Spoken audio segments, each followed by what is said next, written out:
చాలా మంచి సినిమా. మన ఇండియాని షేక్ చేస్తుంది, అలాగే పాకిస్తాన్ కూడా షేక్ అవుతుంది.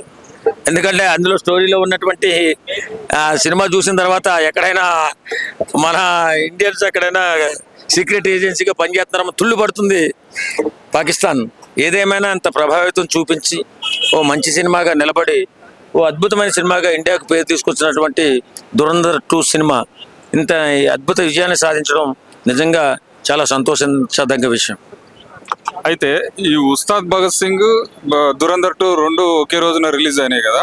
అసలు దురంధర్ 2 పవన్ కళ్యాణ్ సినిమాకు పోటీనా అని చాలా మంది చెప్పినటువంటి సందర్భం, దాని గురించి మీ అభిప్రాయం? తెలుగు వాళ్ళు ఎక్కువగా పవన్ కళ్యాణ్ గారి సినిమాను ఆదరిస్తారని, తెలుగు రాష్ట్రాల్లో అద్భుత విజయం సాధిస్తుందని చెప్పినట్టుగానే ఇది విజయం సాధించింది. కాకపోతే దురంధర్ 2 అనేది ఒక చారిత్రాత్మక సినిమా. ఇది సామాన్యమైనటువంటి ఒక చిన్న కథ. ఆ సినిమాకి ఈ సినిమాకి పోల్చకూడదు.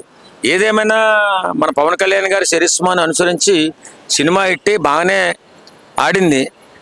దురంధర్ అంటే అది ఒక సెన్సేషనల్ కథనం, ఒక అద్భుత చరిత్ర, మన దేశ తాలూకు కొన్ని ఘటనలు అందులో ఉండడం, ప్రతి ఒక్కరూ ఆ సినిమా చూసి ఆదరించడం, ఆ రకంగా ఆ సినిమా హిట్ అయింది.